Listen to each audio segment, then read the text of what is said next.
54,000 years ago, there was one interesting group that lived in caves. A father, daughter, and a couple of other members who were their close relatives. And the cool thing here is that they were the first Neanderthal family we know about. A team of scientists studied ancient DNA from their teeth and bones to learn more about early human society. And this research showed a cool thing. They probably lived in these caves at the same time, together. There were 11 Neanderthals that lived together in one cave, and 2 others from another cave that was somewhere close in the neighborhood. So there were 13 of them, 8 grown-ups and 5 kids. Together with their DNA, scientists also found their stone tools and animal bones. Neanderthals are the ancient human relatives that are definitely the closest ones to us. Their skull was long and flattened if you compare it to the skull of Homo sapiens that's more globular. They also had this specific prominent brow ridge above the eyes. You can easily recognize them by their face too, with the central part of the face protruding forward. Plus, they had a large, broad nose. Some believe their nose was a way of adapting to living in cold, dry environments. When the inside of the nose is bigger, it moistens and warms the air you breathe better. Unlike us, they didn't have much of a chin. Also, scratch marks on their front teeth tell us Neanderthals used them like a third hand when they would prepare food and work with materials they used. Their bodies were strong and muscular, with wide shoulders and hips. Their average height was 5 to 5.7 feet, with a weight of 140 to 180 pounds. Their stocky appearance with short lower arm and lower leg bones minimized their skin surface, better protecting them from the cold. Their lifespan was about 30 years, even though some of them lived longer than that. Neanderthals would dwell in regions that are now Europe and Asia for over 350,000 years. They disappeared somewhere around 40,000 years ago. That's about the time we could find traces of Homo sapiens in Europe. Their families were close-knit groups of 10 to 20. That's a lot less than the population of any ancient or modern human community. It's more like the size of groups of endangered species that are close to going extinct. These Neanderthals lived in their caves with small communities, but they didn't live isolated from the rest of their kind. They relied on each other for survival. They took care of one another, especially those who couldn't care for themselves. Also, their caves aren't as primitive as we might imagine.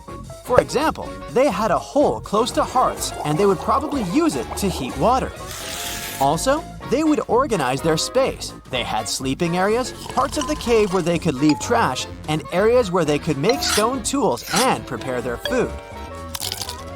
They would travel through the river valleys to catch their prey, such as bison, ibex, horses, and other animals. They were skilled in planning their strategies.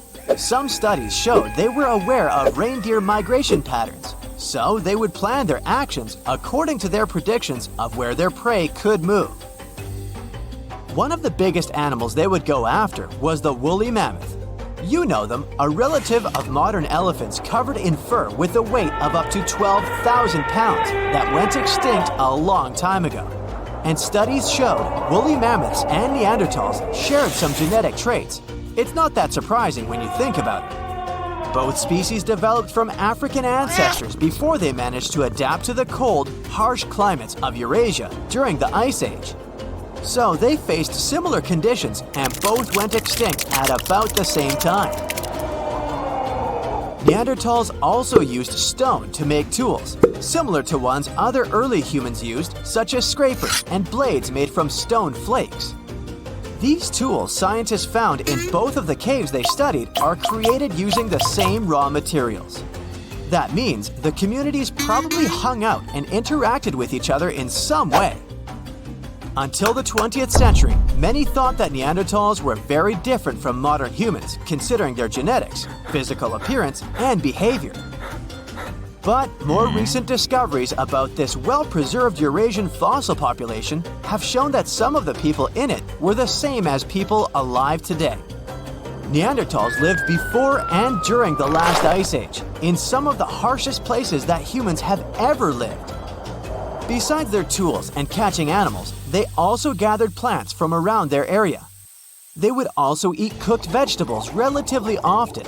Their ability to stay alive for tens of thousands of years during the last ice age is a good example of how humans can adapt to almost any situation. Neanderthals made the earliest cave art that we know about. Scientists explored 3 Spanish caves where they lived, and all of them had black and red paintings of dots, animals, and geometric symbols, together with handprints, hand stencils, and engravings. These paintings were made more than 60,000 years ago.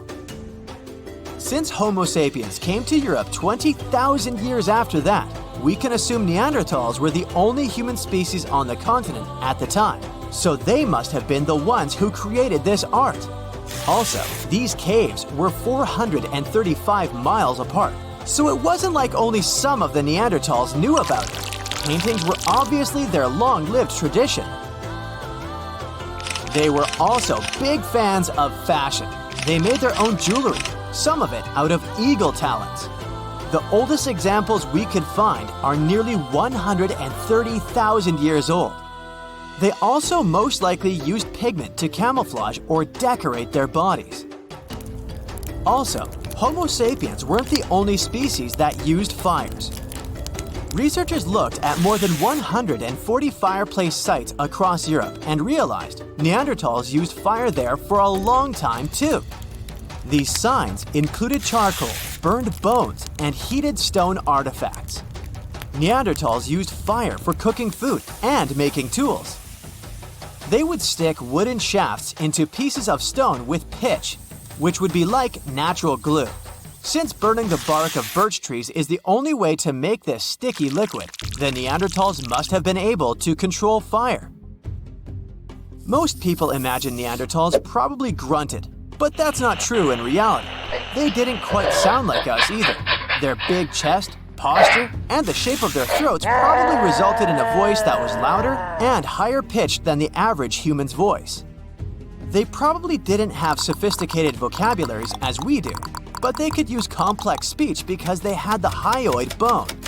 It's this little thing we have in our neck too, the one that supports the root of our tongue. It's the same feature that allows us to vocalize as we do. They were more similar to us than we might expect. Some believe Neanderthals even built boats so they could sail across the Mediterranean. And it's not like Neanderthals lived somewhere, went extinct, and then modern humans showed up. It seems these groups did meet around 100,000 years ago in the Arabian Peninsula or in the Middle East. That's when the first groups of modern humans were moving from Africa. Scientists analyzed the DNA of one of the Neanderthal women that lived more than 50,000 years ago, and it includes genetics from modern humans too. Some traits we have, like skin and hair color, mood, and sleeping patterns, are connected to the amount of sunlight we get. Neanderthals lived in Europe and Asia for a long time before modern humans arrived there, so they were used to less sunlight compared to the ones who came from Africa. Neanderthals had different traits because of their exposure to less sunlight, and these traits were passed on to their offspring when they had children with modern humans. In other words, some of the traits that modern humans have today are influenced by Neanderthal genes. For example, people who are night owls often have Neanderthal genes. Also, around 1% of Neanderthals had light skin, red hair, and perhaps even freckles. You're way more Neanderthal than you think, at least when it comes to your DNA. These ancient hominids were shorter and stockier than humans today. They made stone tools, used fire, wore clothing, and had some rituals of their own. The official theory says that they went extinct 40,000 years ago, but a new study says Neanderthals probably never really disappeared completely, but could have mixed with modern humans. It looks like every modern human has about 3% of the Neanderthal genome in their DNA. If it's accurate, it means Neanderthals were more connected with our ancestors than we previously thought, and shared a long history of living together. Neanderthals were very close relatives of modern humans, but our families separated about 500,000 years ago. More than 10 years ago, scientists discovered that Neanderthals had families with the early humans who traveled out of Africa. Because of this, people living outside of Africa today have about 1 to 2% of Neanderthal DNA in their genes. We now have only 3 really good examples of complete genetic code from these ancient hominids. The first one comes from bones found in a cave in Croatia that are 50,000 to 65,000 years old. 2 more examples, which are about 80,000 and 50,000 years old, were found in caves in Eurasia. Scientists still aren't sure as much about how modern human DNA got into the Neanderthal genetic alphabet because they don't have enough material to study. But they did compare the existing DNA of 3 Neanderthals with the DNA of 2,000 modern humans.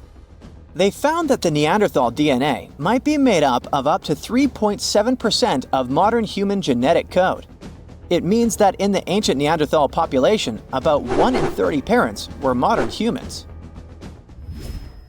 The scientists found that modern human DNA got mixed into the Neanderthal genetic alphabet during at least 2 periods when humans and Neanderthals were interbreeding.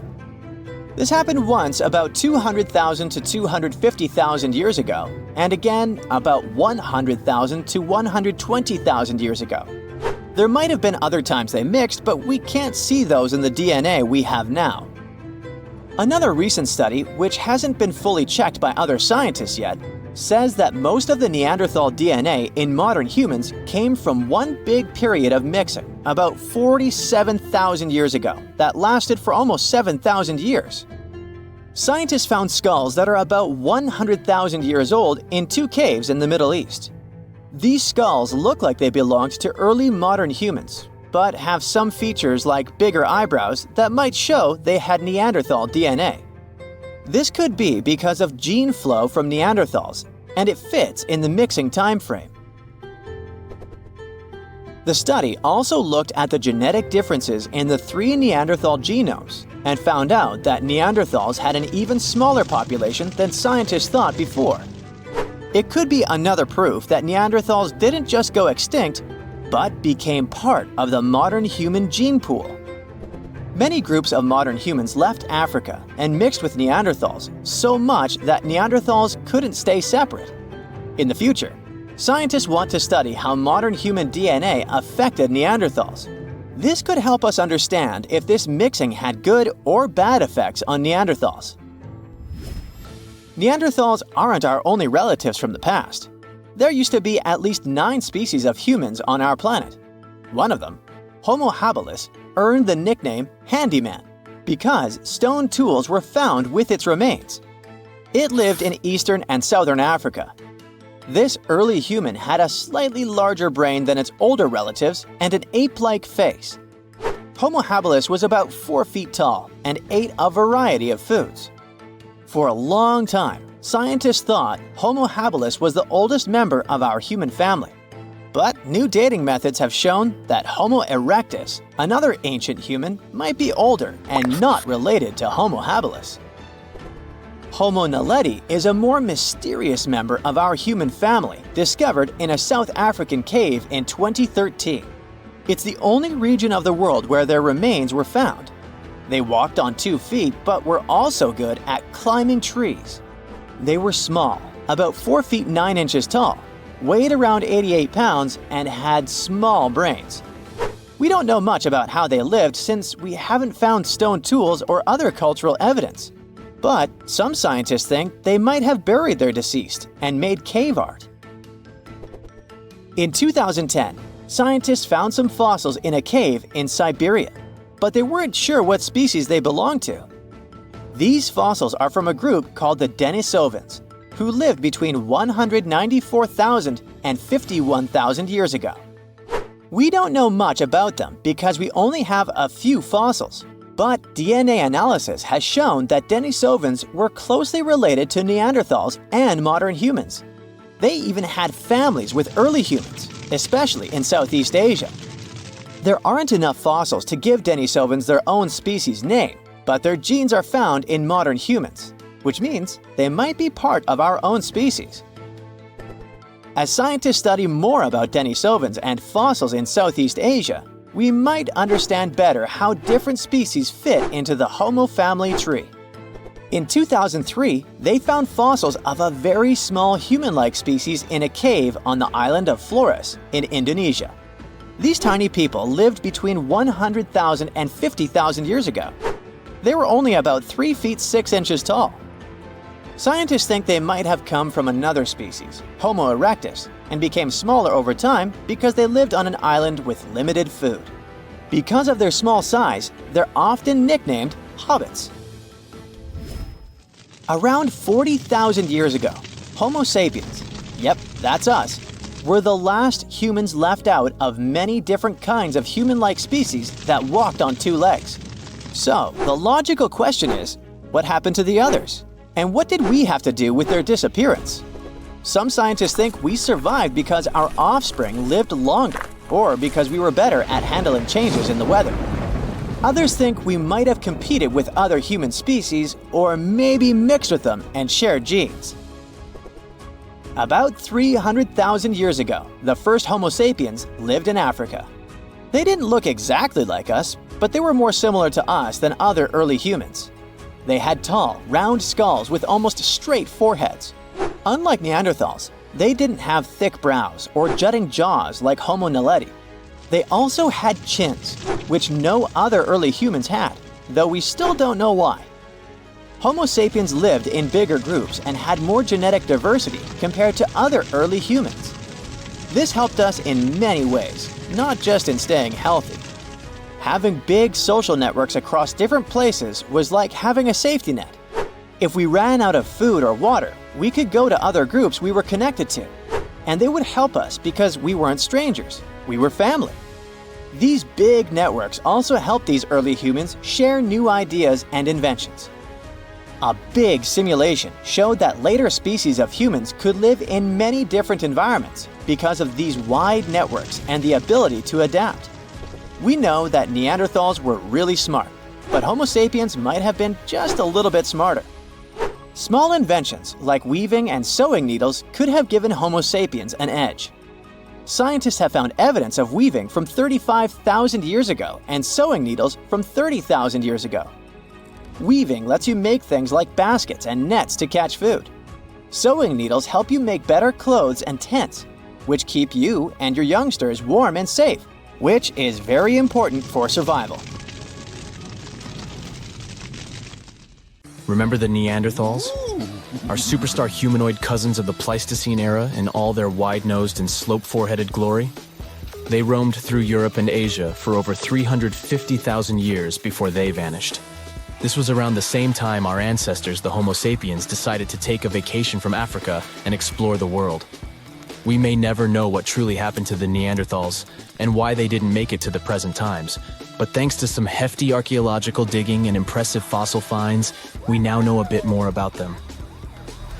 One theory for their disappearance is that the climate wasn't suitable for them anymore. Supporters of this idea think Mother Nature turned on the Neanderthals and sent them packing. Unfortunately, if we look at Neanderthal archaeological sites in Italy, for example, there are no signs of weather catastrophes that could have wiped out this entire species. Others believe there was a bit of resource competition between Neanderthals and humans. That's why specialists also dug around several other archaeological sites where Neanderthals and sapiens might have rubbed elbows for about 3,000 years. In this case, it does seem that the Neanderthals were a bit behind with their tools. Their technology was like flip phones in the age of VR. But who knows if these two species ever crossed paths in that particular region? The evidence is still fuzzy. How they went extinct isn't the only information we're curious about when it comes to Neanderthals. Other scientists, for instance, are trying to decode some of the Neanderthal molecular barcodes to identify their specific traits, some of which you might share, believe it or not. Sure, Neanderthals as a whole species did, in fact, go extinct, but that's not to say remnants of their DNA can't be found in humans. Now, you know how things go when folks live near each other. Some genetic mixing was bound to happen. The evidence? A dash of Neanderthal DNA which was found in modern folks. Now, this is where the plot thickens. Scientists thought that since Neanderthals never lived in Africa, their DNA wouldn't be found in modern African populations. Well, it turns out that African people have about 0.5% Neanderthal DNA too. This doesn't mean our Neanderthal relatives simply teleported through African territories without leaving any trace behind. What this discovery actually implies is that early humans might have visited Europe, mixed their genetic material with that of Neanderthals, after which they returned to Africa. That's a lot of migration. How did we stumble upon that Neanderthal DNA these days, you might wonder? Well, scientists gathered thousands of people from all around the world. Participants came from places like East Asia, Europe, South Asia, America, and Africa. Percentages may vary, sure, but around 20% of the good old Neanderthal DNA is still found in US modern folks. Sure, the average Joe only carries about 2% of that caveman swagger. If you're from certain places or families that have a smidge more Neanderthal in their gene soup, you're looking at 3% tops. Is there anything in particular that we share with our long-gone humanoid cousins? As it turns out, our Neanderthal ancestors gifted us more than just their company for some thousands of years. They also passed down the incredible legacy of their noses. Well, you see, the Neanderthals were outfitted with some seriously high-rising sniffers. These weren't just cosmetic, they were also quite the asset in chilly climates. The icicle-dripping, teeth-chattering kind of cold where your breath could freeze before it leaves your lips. During those days, the Neanderthal noses worked as personal heaters, warming and humidifying the cold, dry air they inhaled. For that kind of extreme weather, these impressive nasal skyscrapers turned out to be quite handy. When our Homo sapiens ancestors decided to leave the sunny savannas of Africa for a spot of frostbite up in Eurasia, they bumped into the Neanderthals. This encounter resulted in not just an exchange of pleasantries, but also an exchange of genes that coded for larger noses. This newfound genetic nugget was discovered by scientists who dug deep into the DNA of over 6,000 volunteers. To complete the study, these scientists meticulously compared this genetic data to snapshots of the volunteers' faces. They measured the distances between various points on each face, such as the height of the volunteers' nose bridges. They then played a game of spot the genetic marker to identify if certain facial traits were linked with specific genes. By the end of this exciting chase, they hit the jackpot. 33 shiny new genome areas were linked to facial features. One standout gene, named ATF3, was traced back to our Neanderthal ancestors and seemed to be the maestro of controlling nose height. Participants with Native American ancestry had Neanderthal hand-me-downs in this gene, contributing to their taller noses.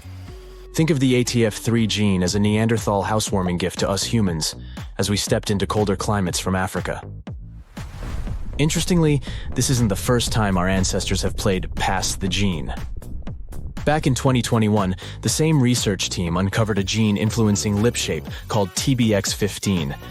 This gene was a little love note from the Denisovans, another set of our ancient relatives, who lived in Asia and went extinct around 30,000 years ago. Another part of the scientific community believes our Neanderthal buddies had this weird genetic feature when it came to their brains. Is that why they didn't make it? Through this theory, it was suggested that US humans might owe our brainy edge to a quirky gene mutation.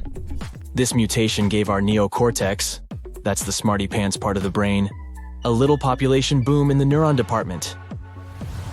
This amazing gene of ours isn't all that different from the Neanderthal version. It's just one amino acid off. Just like ordering a coffee with one sugar instead of none. This tiny tweak is found in virtually all modern humans.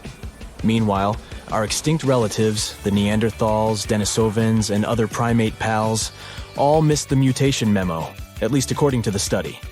Now, let's not get ahead of ourselves. Just because we have more neurons doesn't necessarily mean we're geniuses by comparison. But these results do suggest that we might have rewired the brain in a way that gave us a cognitive leg up. Also, it's not all about this lone amino acid difference. It's just a piece of the puzzle. Scientists have previously found a whopping 96 differences between our DNA and that of Neanderthals that could have potentially affected our different outcomes as species. Studying Neanderthal DNA also gave us some insight into their relationships. In fact, we now have some solid evidence of what a Neanderthal family looked like.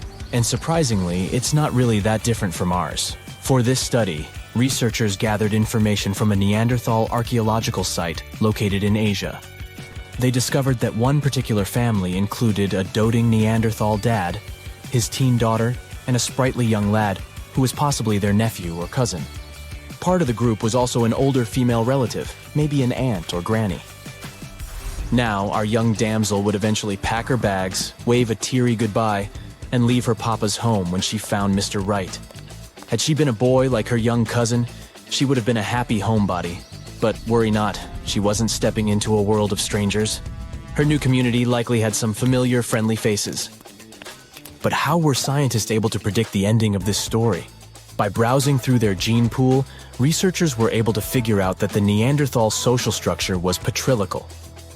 What this means is that most female Neanderthals left their homes when choosing a partner and started a new life with another family.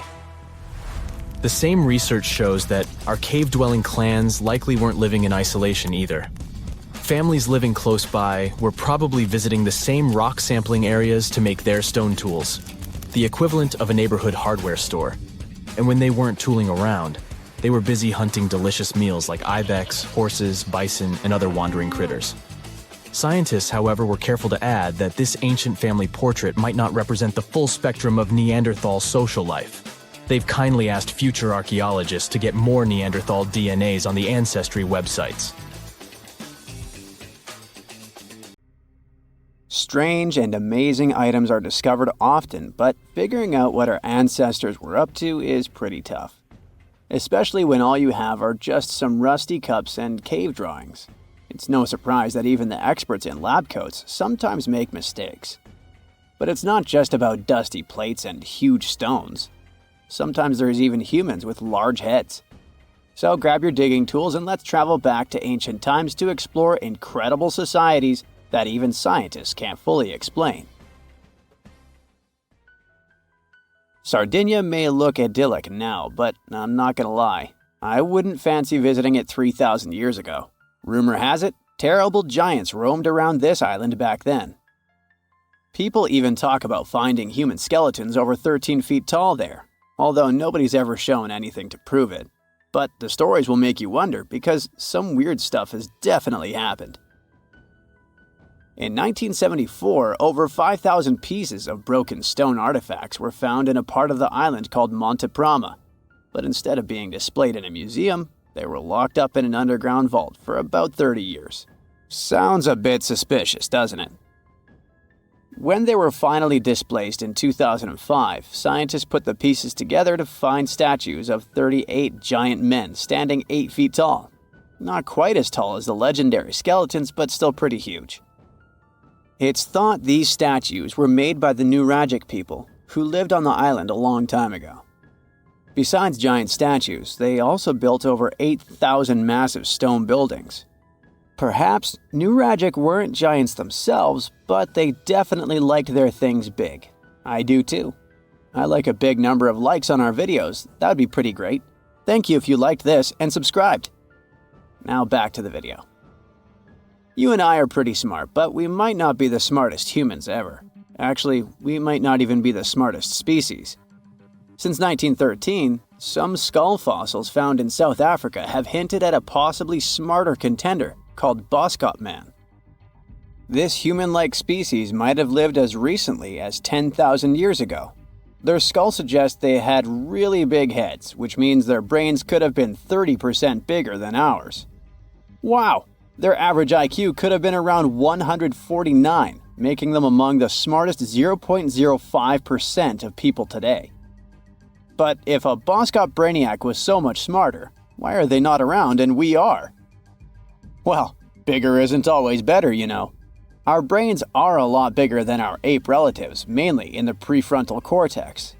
This part helps with high-level tasks like making decisions, remembering things short-term, and being aware of ourselves. The parts of the brain that handle our senses and movements haven't really grown much. So, maybe the Boskops spent too much time dwelling on the past rather than doing practical things like hunting. But this is all just guessing. We really don't know what happened to these clever cousins of ours. Some people even argue that Boskops weren't any different from us, with the only evidence being parts of skulls. The jungle is huge. Did you know the Amazon rainforest is home to about 30% of all the world's plant and animal species? That's impressive. However, The history of one native species, humans, has long puzzled scientists. The mysterious Kasarabe people lived here for hundreds of years and then vanished around 1400 AD. People thought the Amazon only had a few scattered tribes, but recently we discovered big, unusual shapes in the ground called geoglyphs. These might look like simple shallow ditches, but they're actually the remains of a vast civilization that spread over 5,000 square miles and includes about 450 markings, some as wide as 1,300 feet. That's insane! They likely contained ceremonial buildings and could have hosted up to 1 million people as recently as 550 years ago. Thanks to new technology like LiDAR, which uses a safe laser to map the forest without harming it, we can explore deeper.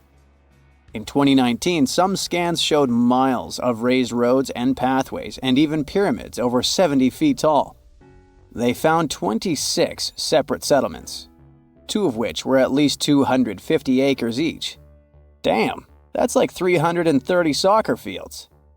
It's not certain what happened to the Kasarabe people. Maybe European conquistadors drove them out. Maybe the most baffling ancient civilization is one we've never actually found a trace of. Yep, I'm talking about Atlantis, the grand city that supposedly sank into the ocean.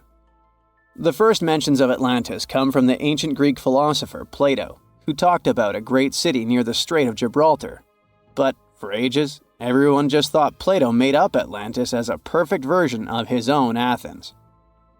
So why, about 12,000 years after it supposedly vanished, do we still wonder if it might be real? Well, in the 19th century, U.S. Congressman Ignatius Donnelly wrote a book giving 13 reasons why he thought Atlantis was more than just a myth. Then, in 1965, some folks thought they actually found Atlantis when they discovered the Richat structure, a massive 25-mile-wide dome in Mauritania, Africa. It's so big that you can see the whole thing from space. 2 astronauts flying over the Sahara Desert spotted this giant eye staring back at them and thought they'd made the discovery of a lifetime. Unfortunately, there's no solid evidence linking this structure to Atlantis. It's believed to have formed from volcanic activity about 100 million years ago. But it does look suspicious, doesn't it? Still, we're no closer to knowing the truth. Imagine going back to about 3,300 BCE and finding yourself in South Asia. Welcome to the Harappan civilization. These people were way ahead of their time. They had cities like Harappa and Mohenjo-Daro, complete with baked brick houses, sophisticated drainage systems, and even public baths. This place might have had over 5 million people, making it one of the densest regions at the time. They also invented a system of standardized weights that was incredibly useful for traders. And trading they did. These people had connections stretching all the way to the Middle East, thanks to their great skills in metallurgy. They even had a form of ancient branding. The seals were used to stamp clay on trade goods. Despite being so advanced with a thriving urban life, there's a whole bunch of mystery shrouding their language and script. We've got bits and pieces of their writing, but no one's deciphered them yet, even with all the technology we have today. We also still don't know how exactly their society worked. It looks like they didn't flaunt their social status as much as other civilizations. No grand palaces or massive monuments. Instead, their largest buildings might have been granaries. They sure were practical. Unfortunately, all good things must come to an end. Around 1800 BCE, this bustling civilization started to decline, possibly due to shifts in river patterns.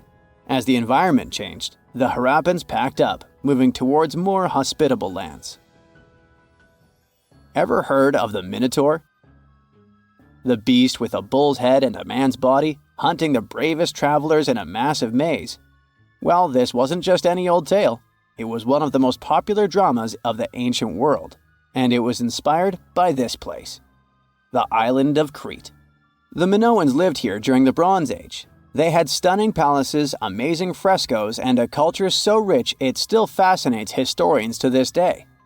They built places like Knossos, which was so complex with its multi-story buildings and elaborate hallways that it might have inspired the whole labyrinth myth. Their engineering was so ahead of its time that even their drainage systems were more advanced than what many of us have today. Let me know in the comments which of these stories you find the most fascinating, and thanks for watching. Hey there, curious history buffs! Have you heard the legend of the ancient race of giants of Nevada? Yes, I'm talking about actual giants that allegedly lived thousands of years ago. Now I know what you're thinking. Giants, really?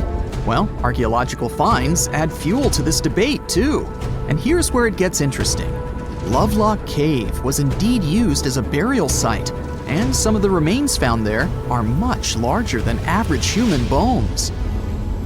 The cave is by the Humboldt Sink in western Nevada. It was once part of an enormous lake, which eventually dried up, leaving a number of smaller ones, including the Humboldt Sink. The cave became the home of the Site-Ka tribe. According to the legend, these red-haired giants were so big that they had to be buried in the cave itself. Indeed, later on, archaeologists discovered 8 to 10 foot tall skeletons. This legend started to unfold when a mining engineer named John T. Reed talked to the locals in 1886. Once Reed saw the cave, he knew he was onto something. The news spread soon, but the cave was attracting another type of attention too. The deposits of a fertilizer known as guano were discovered inside the cave. So a mining company began excavating the precious resource in 1911 and soon shipped more than 250 tons of the fertilizer to San Francisco.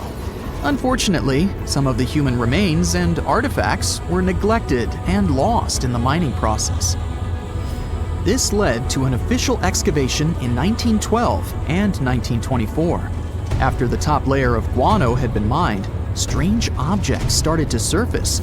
Around the area, the earliest evidence of human habitation dates back about 4,000 years. The Lovelock culture lasted for some 3,000 years, and they left us with 10,000 stunning artifacts. The pits in the cave were like a series of time capsules hidden at different depths. Archaeologists determined the age of each pit by its depth. It turns out that many different groups used the cave for storage over a really long time, and the things they stored there give us a really cool glimpse into their cultures. It's like a giant ancient storage unit full of hidden treasures. What have the researchers found besides the giant bones, you might ask? Some other bodies were mummified using a method similar to the one applied by ancient Egyptians. These remains also had something in common with the bodies discovered as far south as Lake Titicaca. Both mummies had some red hair, yet there are scientists who believe this reddish hue is the result of the interaction with the environment in which the bodies stayed. So, while the story of the red-haired giants may be a wild and intriguing tale, not everyone is convinced. Some experts believe that the bones found in Lovelock Cave are simply the remains of prehistoric animals, like mammoths or sloths. But others insist that there's something more to the story.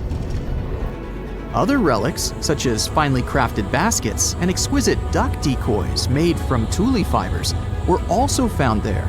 In any case, this cave is worth the attention it gets. By the way, you can still visit this cave today and see the pits of different depths with your own eyes.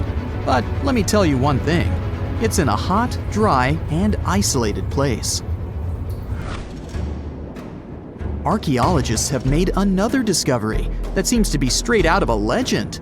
They think they've found the palace of the one and only Odysseus, who was the legendary Greek king of Ithaca and the hero of Homer's epic poem. Move over, Indiana Jones. We've got some real-life adventure happening here from around 1300 BCE. Apparently, this is the only palace mentioned in Homer's epic poems that hasn't been found.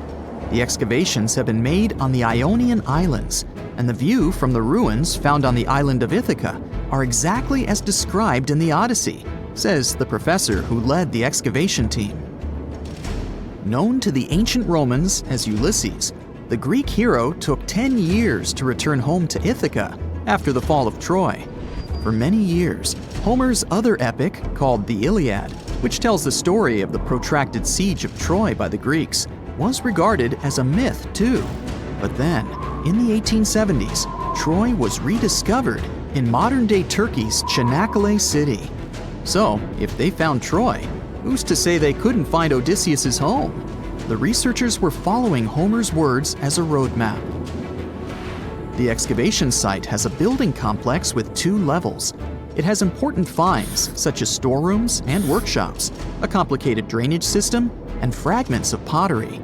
It also has a well from the 8th century BCE, which is around the time when Odysseus is believed to have been the king. Yet, not everyone is convinced that the team has actually discovered the home of Odysseus. A British researcher named Robert Biddlestone insists that Homer's description of ancient Ithaca isn't very similar to the island that now has its name, and that Odysseus' kingdom was actually on the Isle of Cephalonia. However, Italian archaeologist Adriano La Regina might have a more realistic approach to this debate.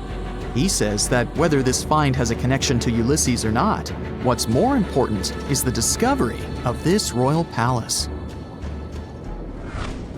Once upon a time, in a land far away, the Klamath Indians spread a legend about the creation of Crater Lake. Okay, maybe this land is not that far away, and it still exists. You can find it in south central Oregon, in the western United States. Anyway, the legend has it that this lake was formed in a vicious battle between 2 volcanoes, Mount Mazama and Mount Shasta. Then the spirits of Earth and the Sky, which are Lao, who ruled the below world, and Skell, the chief of the above world, joined the fight. It turned into a geological drama. During the battle, darkness veiled the land. The fight was over when Mount Mazama collapsed and sent Lao back into the underworld. Then the rain filled the pit and created a lake in the place where the mountain had once stood. Flash forward to our time. Scientists have discovered that Mount Mazama did erupt 7,700 years ago. Artifacts found in the area prove that the legend indeed contains some details about the explosion. The tale says that red-hot rocks were flying through the sky. This happened during the volcanic eruption that caused the mountain to collapse. This created the volcanic caldera, which later on got filled with water. What makes this legend came true story unusual is how long it has existed. According to researchers, these types of verbal stories lose their credibility within 600 to 700 years. That's why the legend about the creation of Crater Lake is so unique. So many generations, for hundreds of years, have been accurately passing down the information. This volcanic crater lake is now in a national park. It's famous for its deep blue color. The water in it is extremely clear. If you visit it today, the water you'll see won't be the same as for someone who will visit the place 250 years later. Because there are no rivers flowing into or out of the lake, the existing water evaporates and the lake gets filled again by rain and snowfall. Basically, every 250 years, the water is replaced. Plus, this lake is almost 2,000 feet deep, which makes it the deepest lake in the United States. Swimming is okay in the lake, but there's only one legal and safe trail to get to the shore. There are other activities, such as fishing and boat tours. Shared human experiences, such as birth, marriage, and aging, may explain why certain tales are shared globally. Similar struggles and obstacles faced by humans around the world generate similar themes in traditional stories about love, parenting, and mortality. So, do you have legends or tales you've heard of from your grandparents? Who knows? Maybe your ancestors too witnessed a cool historical event. Have you heard of Göbekli Tepe? It's an ancient site in Turkey that literally made historians rewrite history books. Over 11,000 years ago, a group of prehistoric humans crafted an enigmatic masterpiece that's even older than Stonehenge.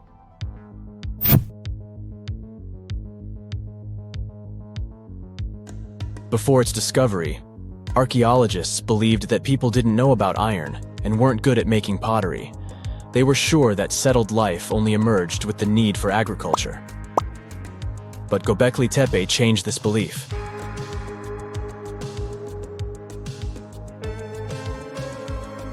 The place has revealed that it was the temple that paved the way for a settled life, not agriculture. Until this discovery, researchers believed that farming was the catalyst for sedentary living. Meet Professor Schmidt, the guy whose findings changed this theory. He managed to prove that hunter-gatherer communities laid the very foundations of this way of life.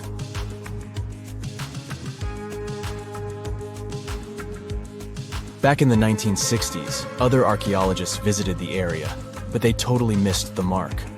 While surveying the region, they stumbled upon a hill with scattered limestone slabs and concluded it was just an old burial ground from medieval times. Little did they know that there was so much more to uncover.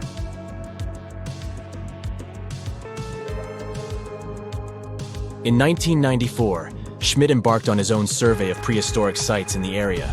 Surprise! He instantly realized he had discovered something truly extraordinary. Unlike the nearby flat and barren plateaus, Göbekli Tepe had a gently rounded top, rising 50 feet above the surrounding landscape. Funny enough, the translation of this place's name is Potbelly Hill. Schmidt was sure only humans could have made something like this.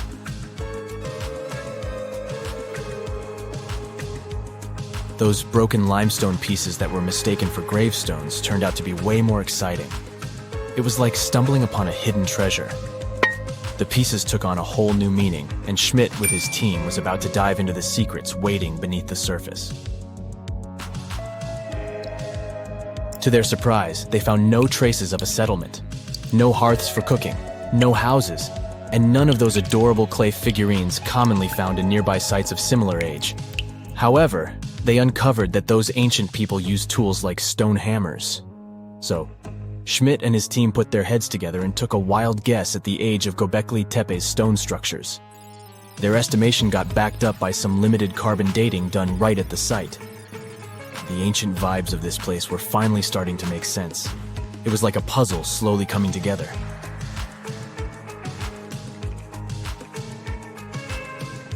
You may think that back then, people didn't have special tools to create something as cool as Göbekli Tepe. Not true.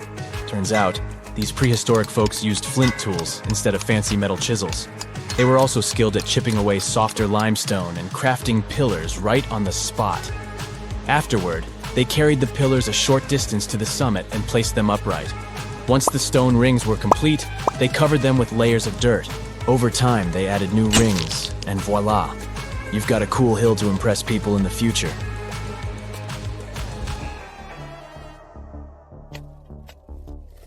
During their first year of excavation, the team went through 15,000 pieces of animal bones from wild creatures. These people didn't have pet animals or grow their own food. They hunted wild animals for their meals.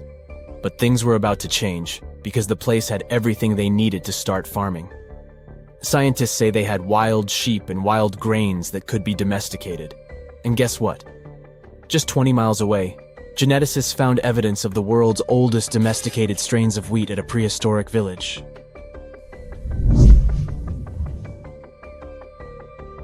These amazing findings have completely changed how we view civilization. In the past, experts believed that people needed to learn how to farm and settle in one place before they could build temples and develop complex societies. But guess what?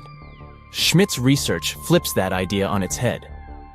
He claims that the incredible effort put into constructing these astonishing structures actually set the stage for the development of advanced societies. It means that societal and cultural changes happened before agriculture. Schmidt has this fascinating hypothesis about Göbekli Tepe. He thinks it could have been a special burial site where people left their loved ones. And here's the twist. The burial site was adorned with fancy statues and symbols representing deities from the spiritual realm. The idea that Göbekli Tepe could have served as a sacred place adds another layer of complexity to the whole story. While the site's true purpose may remain elusive, Schmidt's insights invite us to consider the profound interplay between life and the afterlife, and the deep reverence ancient hunter-gatherer societies may have had for their departed ancestors. Now let's talk about the stars of the show, the mesmerizing T-shaped columns that dominate Göbekli Tepe. These mysterious structures range from 10 to 20 feet tall and most likely represent stylized human figures. But one figure stands out from the rest, the three-dimensional lion relief. This depiction really fires up our imagination. Why? Because it hints at the possibility that lions roamed Anatolia during the Neolithic period.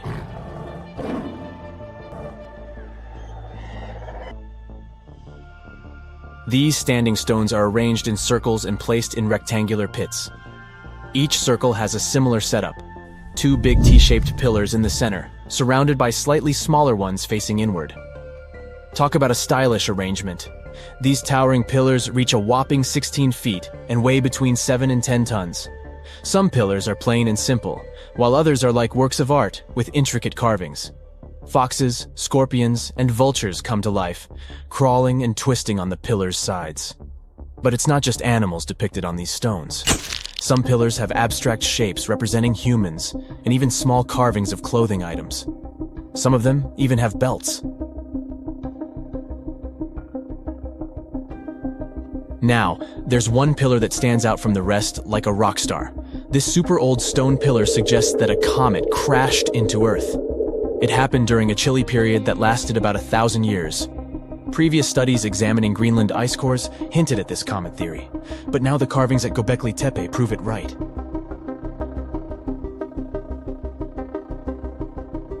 The carvings on the pillars are like a historical comic strip. They even show a headless human figure. Researchers fed the images into a computer and discovered their connections to constellations, indicating that this temple might have been an ancient observatory. It's like our ancestors were trying to document this cataclysmic event in their own unique way. Archaeologists have been excavating and researching Göbekli Tepe since the mid-1990s, peeling back layers of history and providing us with a deeper understanding of the intricate relationship between various elements. They have no plans to stop the whole process for another 150 years. Who knows what else they'll find? You see, Göbekli Tepe has been labeled purely as a ritual site with no signs of domestic activities. We were led to believe that the absence of water meant it couldn't support semi-sedentary communities. But scientists believe it's time to shake things up and approach Göbekli Tepe with fresh eyes. It's time to question what we believed before and use new evidence and different ways of thinking. Like, there might have been a group of people living in the area who didn't stay in one place all the time. They moved around a bit but still had their own civilization, living in the area semi-sedentarily. Göbekli Tepe is not just home to a single temple, but an astounding collection of over 20 ancient structures. As archaeologists delve into the depths of this wonder, they are unraveling its unique layout, featuring two prominent focal points at the heart of each establishment, complemented by smaller structures and dividing walls.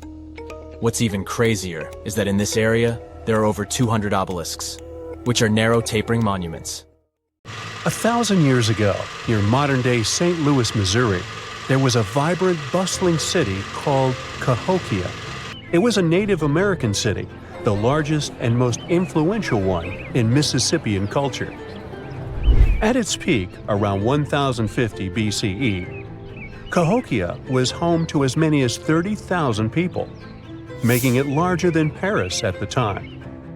But what's interesting is that Cahokia didn't have any big marketplace. Usually trade was the backbone of any big city, yet this one stood out for archaeologists. That's because Cahokia wasn't about commerce. It was about culture, community, and parties. The people who lived there threw massive parties that would last for days. The city's grandest feature was its 50-acre plaza, surrounded by amazing earthen pyramids. This massive space could hold over 10,000 people. Imagine them all gathering there for festivities, dancing, drinking coffees and teas, feasting on deer, and betting on sports. The events were super lively.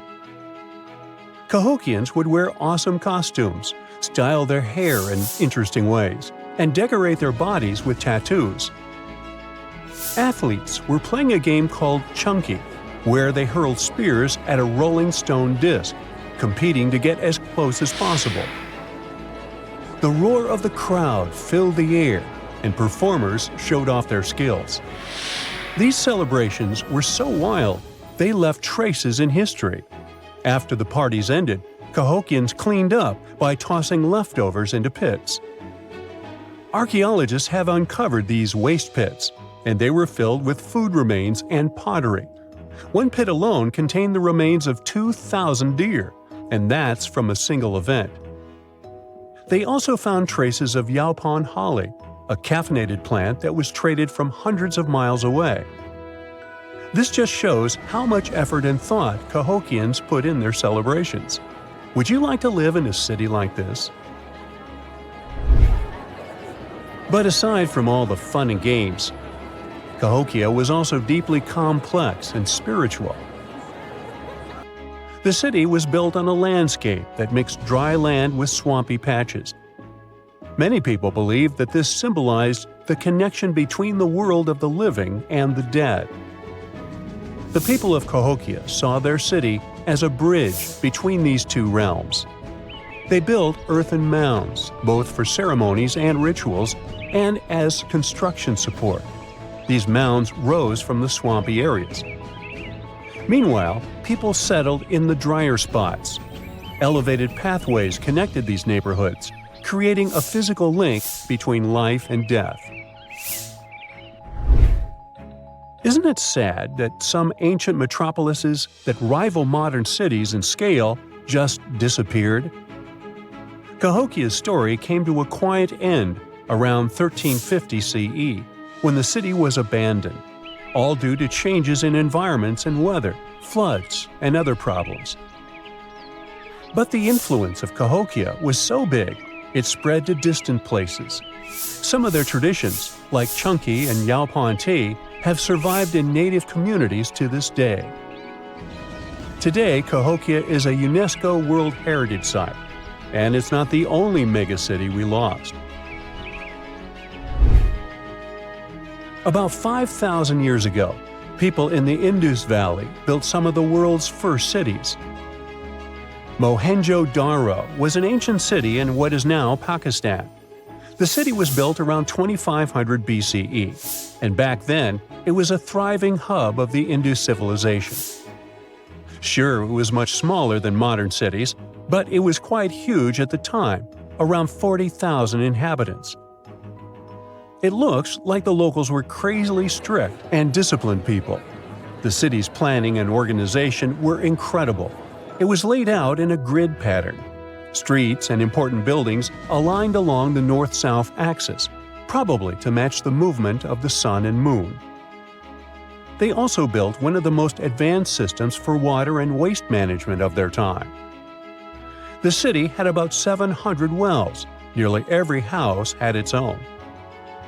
Most homes also had private bathrooms with drainages and even underground sewers. This shows how skilled these people were at staying clean. And with all this discipline, it looks like there were no kings, queens, or even a central government. They could still have some authority, like local elites or elected officials, just not a classic strict monarchy or religion. Instead, people there cared about simplicity and order. They basically managed themselves, having standardized ways of doing things, from the way tools and potteries were made to how they traded. Which is why, unlike many other cities, Mohenjo-Daro didn't have grand palaces, temples, or monuments. Instead, they had public areas known as citadels. People gathered at citadels for rituals, meetings, and storage of grain. And it seems like this way of life worked perfectly. Scientists found some seals and weights, which means the economy was well regulated. Archaeologists found some intricate artifacts like ivory, lapis lazuli, carnelian beads, and gold jewelry. Another famous find is the small bronze statue known as the Dancing Girl, which was discovered in 1926. Mohenjo-Daro wasn't poor at all.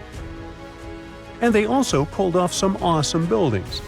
Staying clean was clearly way more important to them than displays of wealth or power.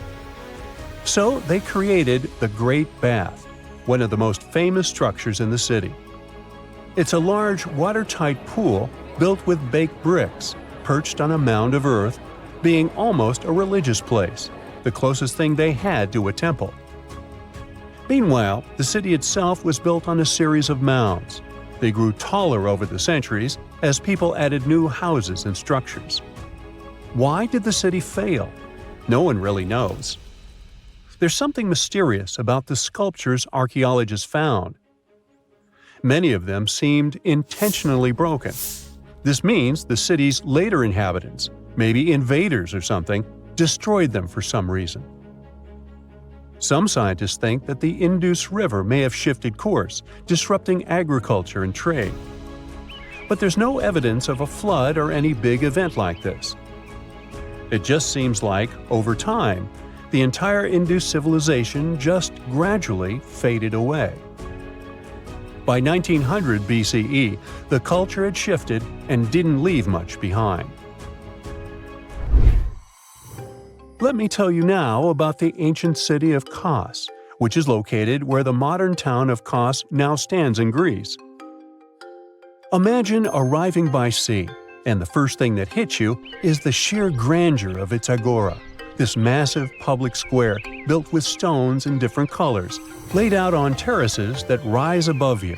It was one of the biggest in the ancient world, and it made a great impression on anyone approaching the city. This place has a rich history, dating back to around 2300 to 2200 BCE. A long time ago, local folk gathered up from different parts of the island to form a new city in the northeast.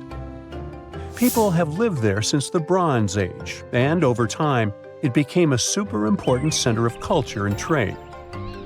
And no wonder, since it's right near a natural harbor. The harbor was sheltered by two breakwaters, and people built some of the most important religious sites there, including the sanctuaries of Aphrodite and Hercules.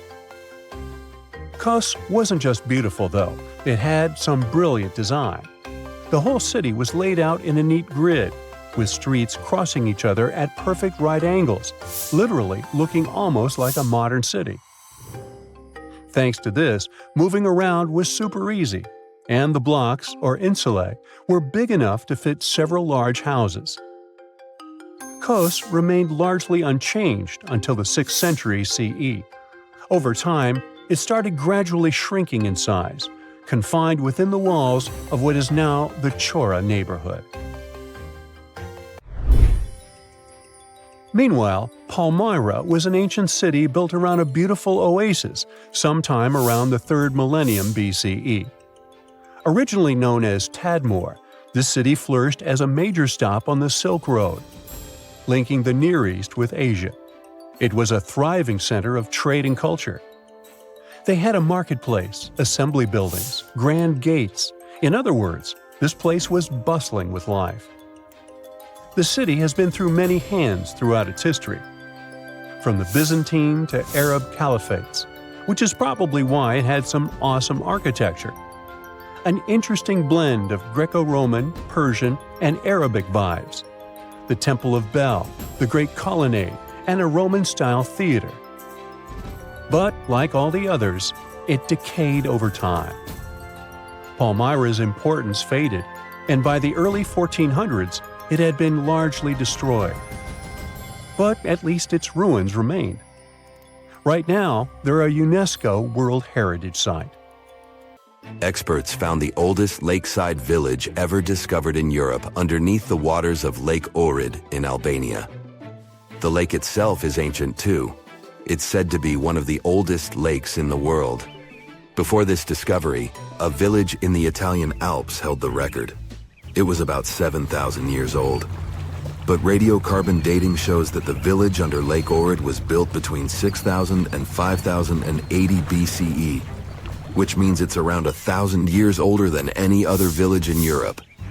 Around 200 to 500 people lived in this village. It goes back to the time of the Neolithic period. In fact, these people were likely one of the first ever communities that decided to settle down. This discovery wouldn't be so interesting if it didn't have an enigma. Villagers made a wooden fortress of spikes all around their village to stay safe. But safe from what? Something mysterious.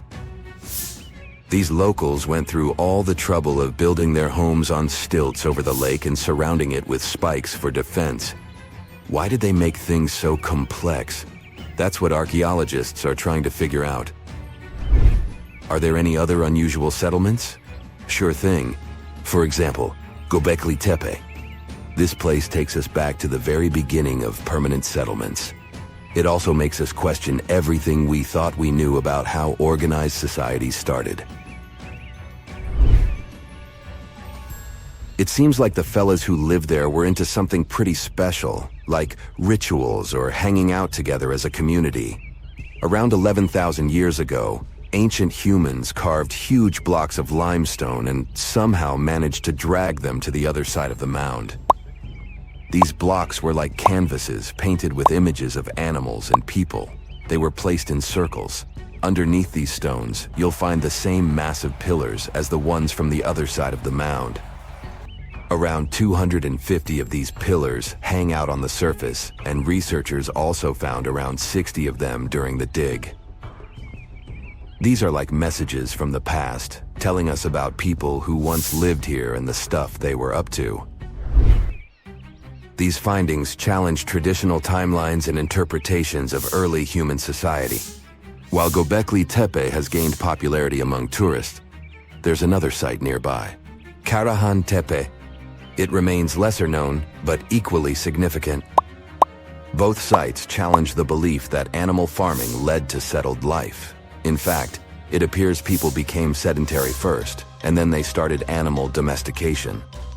They also question the traditional idea that organized societies followed the development of agriculture.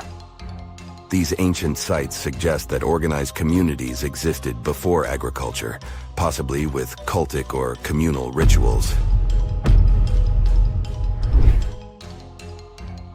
These structures suggest complex, multi-purpose functions rather than just religious ones.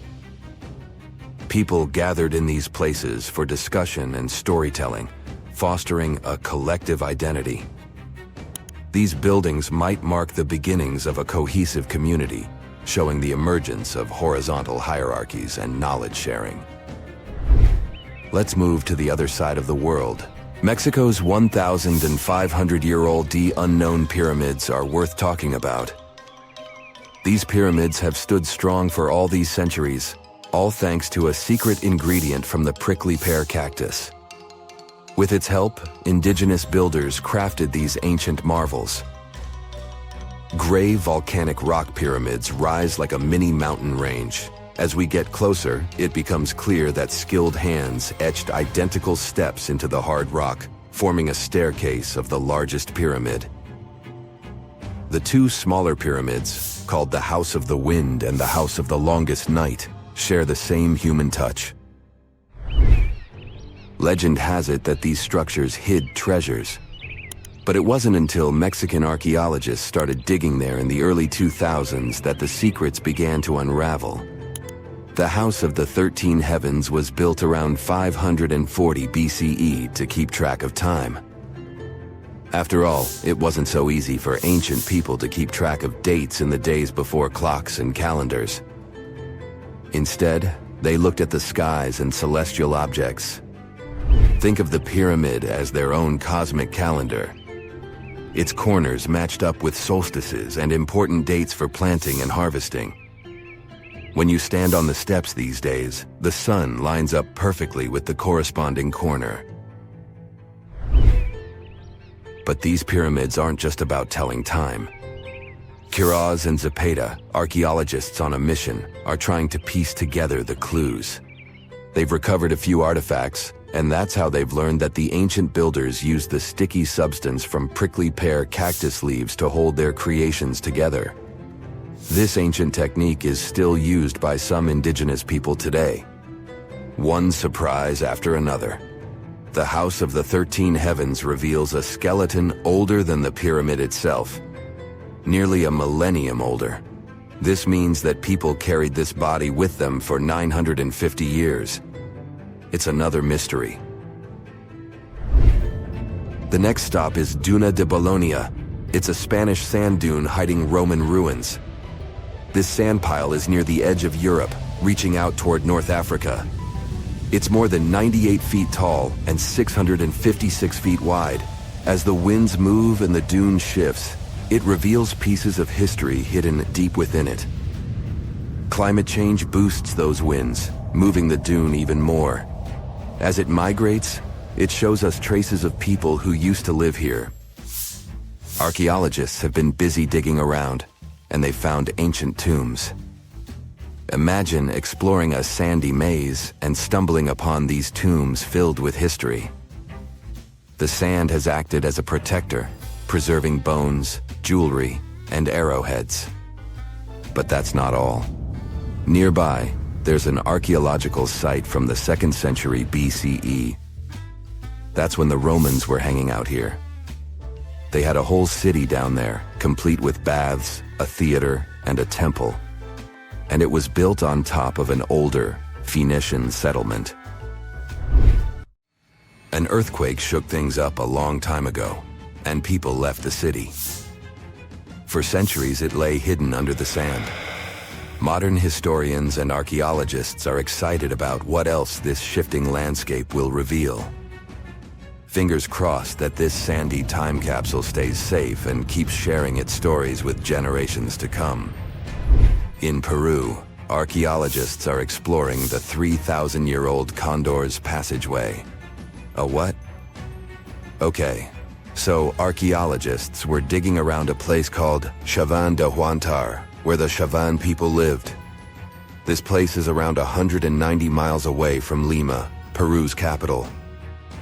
So, the Chavan people were advanced artists. They loved drawing birds and wild cats in their paintings. And they went way back, even before the Inca Empire became a big deal. They were some of the first societies that settled down and started farming in Peru's highlands of the Andes Mountains. That's more than 2,000 years before the Incas showed up. Archaeologists found a secret passage in one of the temple buildings. They called it the Condor's Passageway. It was a hidden hallway that had been locked away for ages. Lara Croft would love it there. This passage leads to other rooms inside the temple. It gives us a peek into what life was like then. Inside this hidden hallway, the researchers found some neat stuff. Like a big piece of pottery weighing as much as a big bag of potatoes and decorated with a drawing of a condor's head and wings. The condor, by the way, is a power symbol for the ancient Andeans. Archaeologists also found some pottery. All of this stuff was discovered in May 2022 when the entrance to the hidden passage was finally opened. Pretty new. The temple complex where they found these ancient items has other structures, like terraces. And there's still more to uncover. The tricky thing is going forward in these hidden passages. The archaeologists had to send in cameras mounted on robots to explore them first. They didn't want to risk messing up the ancient building or, getting stuck in there. Let's wait and see what else they'll uncover. If you come across a well in Portugal, resist the temptation to gaze into its depths. The inverted tower in the enigmatic city of Sintra sends chills through those who encounter it as it spirals down a daunting 88 feet into the underground. It certainly wasn't designed to collect water, yet its true purpose remains a closely guarded secret. Dating back to around 1904, this well could have been involved in a mysterious initiation tradition from the Knights Templar. The Templars had faded into history almost 6 centuries before the construction of this pit, but their enigmatic traditions were revived by later generations. So one theory says that candidates seeking to join the group back then had to confront their deepest fears by facing this well, descending its spiral staircase blindfolded. When they reached the bottom of the inverted tower, they removed their blindfolds and were faced with this frightening sight. The only way out of this dark labyrinth was to keep looking up and following the light. Now imagine yourself browsing the shelves of a used bookstore until you find a book with an alphabet you've never seen before. You decide to use an image translation app but find no matches. Intrigued, you buy the book. Then you show it to your friends and family, but nobody recognizes that alphabet. Rare book dealer Winfried Vonnig probably experienced the same frustration back in 1912 when he acquired what would later become the most enigmatic book in the world. The work is known today as the Voynich manuscript, and it's written entirely in an unknown language that no one has deciphered yet. The pages of this 15th century codex are filled with botanical drawings, but these aren't typical daisies or roses. In fact, they don't resemble any plant species that we know of.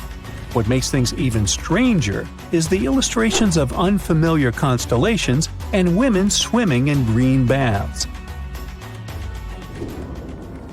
Delving deeper into the realm of mysterious texts, we set off on a journey to the Qumran Caves near the Salt Sea in the Middle East. In 1952, a team of archaeologists stumbled upon 2 scrolls made of highly oxidized copper at the site. Unrolling them was a major challenge, so they decided to cut the scrolls into 23 parts to investigate them. Imagine their surprise to see Hebrew words like gold and silver popping up. But no, it wasn't an ancient invoice. It was more like a treasure map, pointing the way to over $1 million. Unfortunately, the treasure was never found. Not for lack of trying, though. You see, the quest isn't as easy as it may appear. Some of the copper scroll's vocabulary is technical, and some geographical locations remain a mystery. There's also one last possibility. Perhaps it's all a work of fiction, like a pirate tale from the old days. People talk about Mona Lisa's almost haunting stare that seems to follow you no matter where you stand. But here's a quick question. Does she have eyebrows? You got it right if you said no, and her complete lack of eyebrows adds another layer of mystique to her gaze. The most common explanation is that beauty standards were different, and perhaps plucking the hairs above the eyes was a thing around 1503. But take a look at other Italian paintings from that time, like La Schiavona or Portrait of a Young Girl. Yep, eyebrows. So, not everyone was entirely pleased with this theory, like French inventor Pascal Cotte. He spent 3,000 hours analyzing scans of the painting to dig through all the layers of Leonardo da Vinci's masterpiece. Now he claims that the Mona Lisa once had eyebrows, but they disappeared over time due to cleanings and restorations. Some historians, however, still question his findings, which means that Mona Lisa's style, or lack of it, remains an unsolved mystery. So, you decide to travel to Rio de Janeiro, and everyone tells you that Sugarloaf Mountain is a must-see. When you spot the mountain from a distance, you realize that the stone has a cavity. But around noon, the whole view changes. The shadow in that cavity takes the shape of a bird, an ibis to be precise. A local legend links this bird shape to the ancient Egyptian deity Thoth, as if the ancient Egyptians once visited Rio de Janeiro and were somehow inspired by the natural phenomenon. But it's probably just a big coincidence. I mean, literally. The real mystery, however, lies in the waters around Sugarloaf Mountain. In the 80s, archaeologist Robert Marks got a tip from locals about a treasure hidden beneath Guanabara Bay. He dove in and found quite a few Roman amphorae. You know, those ancient vases with 2 handles? His discovery could potentially provide evidence of a Roman shipwreck that might have reached Brazil 17 centuries before the Portuguese even set foot there. However, he couldn't proceed with his research, and to this day, the idea of the Roman presence on Brazil's coast remains uncertain. The true location of Cleopatra's tomb isn't the only ancient Egyptian mystery. Many secrets are carved into the walls of ancient structures, like in the Temple of Seti I. Take a close look at this hieroglyph, and you'll notice that it resembles a modern-day helicopter. Look to the right, and you'll see an engraving that looks like a submarine. Odd, right? The most reasonable explanation for this has to do with the legacies of different rulers. When a new pharaoh came to power, they had their own hieroglyphs added over the original ones. But this is still a topic of debate, as some Egyptologists believe that these mysterious hieroglyphs may represent some kind of ancient technology. The same applies to the Dendera light. The image found in the underground passageway of the Hathor Temple is a subject of significant controversy in Egyptian history. Some researchers suggest that the inscription simply represents a rising sun, while others interpret it as evidence of some kind of modern lighting system. And it does indeed resemble Crookes' tube, one of the early experiments with electrical discharges. Although there's no concrete evidence of ancient Egyptians having modern electricity, some historians believe that this theory could help explain why many discovered tombs don't have any residues left behind from the use of oil lamps or candles. A lot has been said about the mysterious pyramids of Egypt, but many people tend to forget that other inexplicable structures had already existed even before them. Our next stop takes us to Turkey.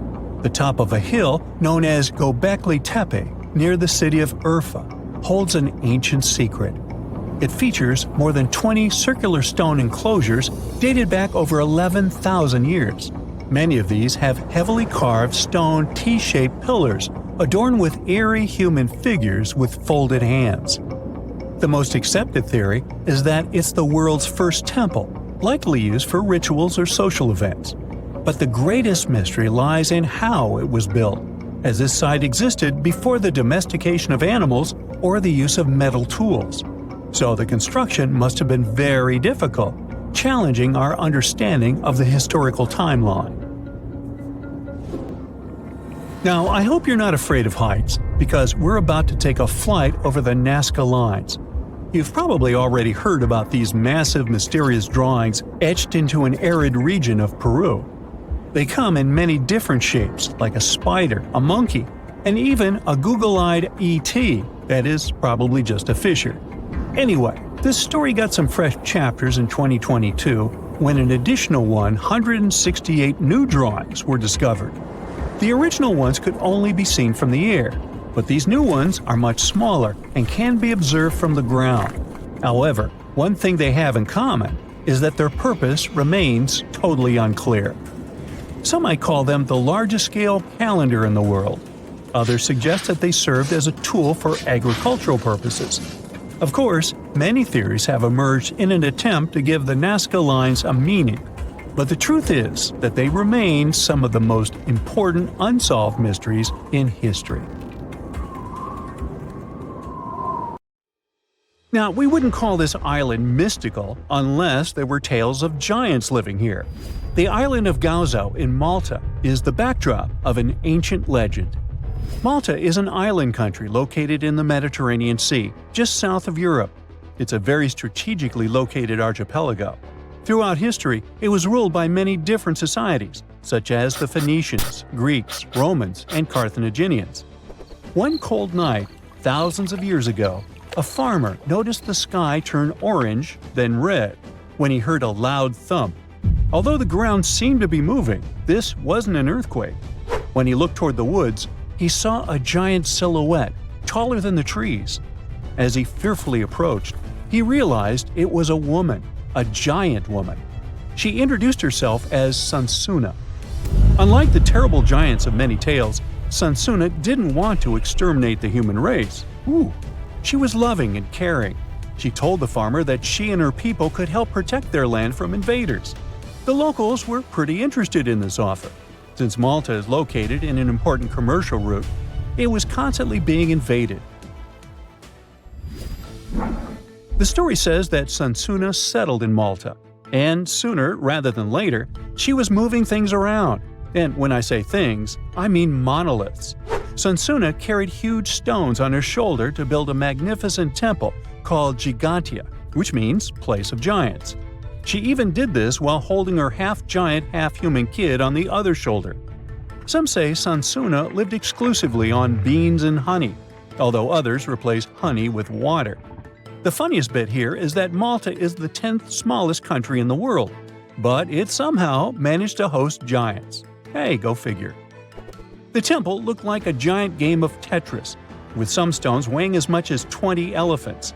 Some of these monolithic rocks are so heavy, scholars guess it would take 50 men working together to lift just one stone. Now, as much as this is entertaining, humans never proved giants were real, so this story couldn't be true. There's a brief mention of a species of giants called the Nephilim in some ancient texts. The Nephilims would have been terrible giants that wreaked havoc on the earth and only survived until the Great Flood.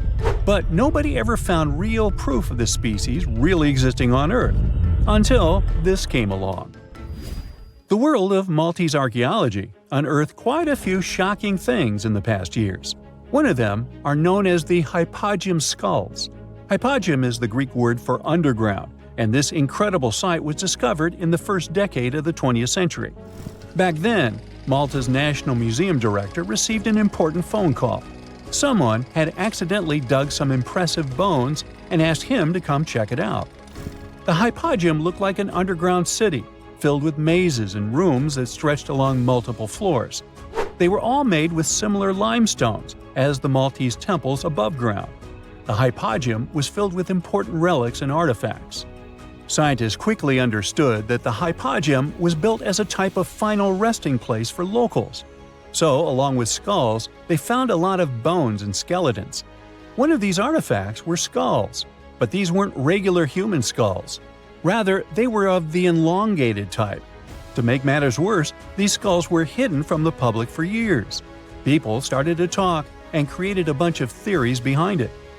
The truth is that this discovery was a turning point for Maltese archaeology, although scientists didn't know what to do with it. Some wondered if these skulls were natural or manipulated, since they knew some cultures in the world used head binds to alter their skulls. Other scientists threw in the hypothesis of little gray people or even the legendary giants. Some say that the elongated skulls could have been sculptures that worshipped otherworldly deities. There was no way to confirm any of these theories, so the question remained: who were the builders of Malta's megalithic temples? Now let's take a look at what scientists know. The Maltese megalithic temples have been standing strong since 3500 BCE, which is even older than the pyramids of Egypt. The main dilemma here is that these temples were built even before we invented writing, yet they required advanced technological skills to exist. The Gigantea Temple seems too absurd to have been built by humans. The South Temple has a corridor with 4 oval rooms on the sides, looking like a big shamrock leaf. In one of these rooms, scientists found altars decorated with spiral patterns. It looked like an altar of some sort, indicating early Maltese people used them for ritualistic purposes. The North Temple is similar but smaller, with a very low entrance that makes people crouch down to get inside. You get it? You need to bow down to their deities in order to get into this sacred place. I mean, one can't help but wonder about the secret reasons these ancient builders had to build such a huge temple. I'm thinking they probably cast one of Daenerys' dragons to move the monoliths around. Yeah, I'm joking here. But hey, remember the entrance to King's Landing? Yup, the series used the Medina Gates in Malta as the exterior of King's Landing during Episode 3 of Season 1. Anyways, back to the giants. The ritualistic theory of the whole thing won a few points when archaeologists uncovered these mysterious figures. They're popularly known as fat ladies. These tiny statues have round bodies and faces that show how much they enjoyed life. They kind of look like a miniature Sunzana, the giantess we talked about. Scientists believe these were statues that celebrated well-being and prosperity. It does prove that the people of the time had advanced craftsmanship skills, and they were pretty intentional with their constructions and art manifestations. One of these statues is known as the Sleeping Lady. This Neolithic piece of art depicts the figure of a large woman lying on her side sleeping. After studying it deeper, scientists guessed this statue was meant to represent the Great Reaper. It was found in the hypogeum, which we now know was a huge resting place. This specific statue is different from all the other fat ladies, starting with the hair and the embroidered skirt. Then there's this statue. This is supposed to represent an 8-foot-tall woman and the rim of her skirt. She was discovered in the most unusual of ways. A farmer was trying to plow his field, but he kept hitting large blocks of stone. All the way back in 1915, the farmer called Malta's National Museum director and asked him to come check it out. Some think this is all the proof you need to confirm that Sansana was real. Others aren't all that sure. But that's not all. The place where this giant statue was buried revealed one of Malta's most impressive archaeological sites, the Tarsian temples. The temples were made from limestone blocks. Some are 20 feet tall and weigh around 20 tons. Zamet, the museum director, kept digging and discovered multiple sites made of megalithic stones. All of them supposedly built by Stone Age farmers, all stranded on a remote island in the Mediterranean Sea thousands of years ago. It just doesn't make sense. I mean, look at these temples in Manidra. This is probably the world's earliest calendar. On the equinoxes, the sun passes directly through the main doorway, straight down the central axis. On the solstices, there are two superb variations. During the summer solstice, the rays fall on the edge of the megalith to the left of the doorway, and during the winter, the rays fall to the right side of the doorway. It's astronomical precision at its finest. And what about the structures in the Hall Tarsian that we've already talked about? This complex is the oldest one in all of Malta. It was built with the purpose of doing animal offerings to deities. Scientists confirmed this by unearthing numerous animal bones buried in the soil. They also found a great collection of spirals, indicating that the locals also used this temple for ritualistic purposes. Overall, there are 7 megalithic temples in Malta, each more impressive than the other. Scholars keep on digging to see if they can uncover the truth, much like researchers do with the pyramids of Egypt, the lost Mayan cities in the Americas, and other sites. When you think of an epic desert scene with blazing sun, endless dunes, and those magical little oases, you probably picture the legendary Sahara, right? But what if I tell you that 11,000 years ago, this vast expanse of hot sand looked totally different than it does today? Yeah, I don't know, I wasn't around then. But I'm told that back then, what we now call a desert was a lush paradise, brimming with lakes, rivers, grassy plains, and even woodsy forests. So, where did all this water go? There are many stories about the distant past of our planet when deserts were covered with jungles and forests. And then something happened, like changing climates or colossal earthquakes, and it all turned green lands into dunes. But how about a theory that Sahara became a desert because of humans and goats? The Sahara has seen its fair share of wet and dry drama throughout the ages, mostly thanks to little shifts in Earth's orbital tilt, causing variations in how much solar radiation hits the atmosphere. There were even times called the African humid periods, when the rain would pour in and transform the dry landscape into a bright green haven. But between 8,000 and 4,500 years ago, something really funky happened to this region. Certain areas went from humid to dry way too fast to explain it by just orbital changes. In the blink of an eye, the lush Sahara turned into the Sahara we know today. Now, if you ask scientists why it happened, they will tell you, oh, it's just poor parameterization of the data. Bet you didn't get it, did you? What? Well, right, let me translate it from scientific to common human. It means they really don't know the answer themselves, and they got a bunch of missing puzzle pieces. But as scientists sifted through ancient dirt and pollen samples, they spotted a quirky trend. Wherever there were pastoralists, also known as humans with their domesticated animals, the plant life seemed to shift. It was as if every time humans and their furry friends meandered through the greenery, they turned it into scrub and desert right behind them. Oops. Yep, chances are that by overgrazing, humans were sapping moisture out of the atmosphere, since plants give off moisture, which helps make clouds and making things even sunnier, leading to a quicker end of the humid vibes. Plus, our ancestors may have been getting a little too cozy with fire for land management, further speeding up the desert takeover. Anyway, scientists are sure that this lush Sahara would have turned back into desert eventually, even if humans hadn't shown up, thanks to Earth's natural rhythms. So there's no need to pin this abrupt change solely on humans. It could simply be about nature getting feedback from vegetation and dust cycles. It's difficult to determine what caused these changes, as it's all interconnected. During the last humid period, the Sahara was filled with hunter-gatherers. As things got a little drier, they started herding animals for food. The weather pushed people to herd cattle. It's also possible that grazing sped up the landscape degradation. So, which came first, the chicken or the egg? Or in this case, the human or the cow? It's tough to tell with the evidence we have now.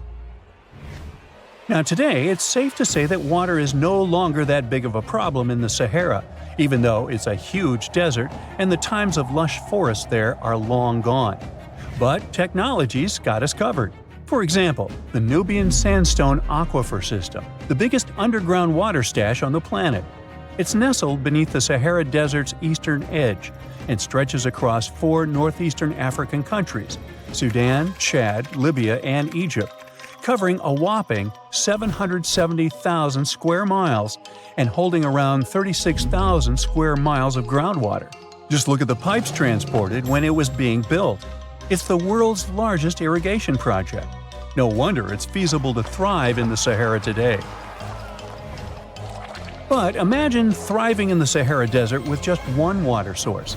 Sounds like a tough gig, right?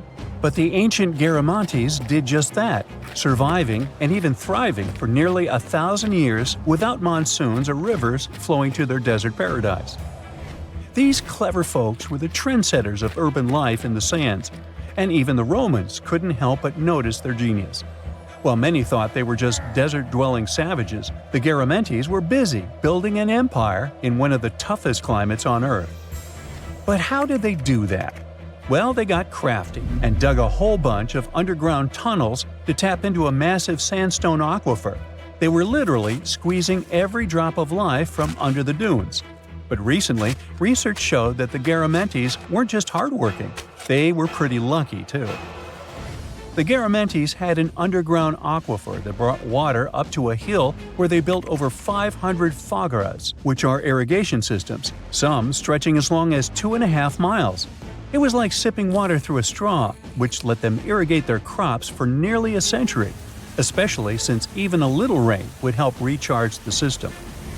But eventually, due to rain insufficiency, the aquifer ran low, and reaching it again would have meant digging more tunnels and relying on more people. That's a tough problem, considering these people were in the middle of food and water shortages. Guess I don't need to tell you what happened to the Garamantes, do I? The fall of the Garamantian culture might be linked to several factors. It may have been due to climate changes, or they may have simply used their water resources too much. Back in the day, the Sahara Desert was actually fertile agricultural land, thanks in part to the cool irrigation system the Garamantians created. But since fossil water isn't something you can replenish over time, the groundwater levels dropped pretty low. This likely played a big role in the kingdom's decline by the late 7th century CE. That sounds like someone who hit a lottery jackpot, used up all the money, and went back to their original not-so-cool job once the bank account got fully drained. Oh, by the way, even if the Garamantes left some secret wisdom messages for us, the chances are we'll never get what they wanted to tell us. Nobody really knows what language they used, and their texts are nearly indecipherable to us today. But let's go back to the Green Sahara. So it transformed into a desert about 4,500 years ago. But today, we can understand how people lived in those times in the Sahara thanks to natural parks in Africa that have the ultimate outdoor art gallery. There are well over 15,000 ancient paintings and carvings depicting everyday life from around 11,000 years ago. However, if the carvings aren't enough for you and you feel like visiting an actual green desert, all you have to do is book a flight to California. One of the most beautiful phenomenon in the world, the super bloom, takes place here. Look at all these colors – orange, green, pink. It's a miracle.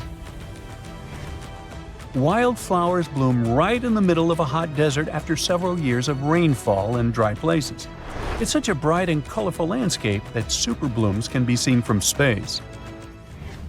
This rare phenomenon can be observed in other arid places and deserts in western and southern Africa, Western Australia, and Chile.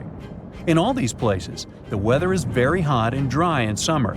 Mild humid air comes in winter, and this is the ideal environment for mass flowering. Flower seeds that lie in desert sands can wait for decades before starting to produce flowers. When the hot sun destroys all the weeds and grass, and the rainfall becomes enough to moisten the soil, the seeds are kind of like, well, okay, now it's our turn to play a big game. And then hundreds of thousands of tourists come to take photos and post these beautiful pictures on social media. And this, unfortunately, is one of the main dangers for flowers. Therefore, if you find yourself in a place like this, don't pick the flowers and don't trample on them. Stay on the path, don't litter. Take only pictures and leave only footprints. You get it? Good. They say this place is swarming with money. It's been stored there for centuries, but no one managed to take it away from this island. Treasure hunters have been bewitched with this place since 1795. Many people have tried their luck looking for the treasure that could be hidden there by the Spanish pirates or even by the Knights Templar. But today, it's impossible to get there, as it's a private place, so all you can do is book an ocean tour around this island. Otherwise, you can take a peek at it in a TV reality show starring the Legina brothers, Rick and Marty, who are a team of enthusiasts looking for the treasures of Oak Island in Nova Scotia, Canada. Yeah, seems like there's no place where TV producers can't get to. One of the most famous discoveries out there was the so-called Money Pit. Despite the promising name, it wasn't full of money. Now we have to jump to 200 years ago. The Money Pit was first found by a 16-year-old kid in 1795. One day, Daniel McGinnis went fishing at Oak Island. He saw a tree there. Unsurprisingly, it was an oak, and it had weird markings. They didn't seem to be natural, so Daniel decided to check the area. He then saw a sunken patch of ground and started digging immediately. His two friends helped him out, but instead of treasures, the guys only found logs placed underground at regular intervals. It looked like a place where someone could hide money or jewels, but nothing precious was found. However, there was something curious down that pit. Someone found a granite stone there, and it had an engraved inscription on it. There were many attempts to decode it, but most of them ended up in failure. There's one translation though, and it says, 40 feet below, 2 million pounds are buried. Yeah, McGinnis and his friends should have dug hard.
Now, look at this Templar coin. It wasn't the first discovery on the island, but it was crucial in some way. Even if it may not sound like a big deal today, in medieval times, those coins would amass an insane amount of wealth.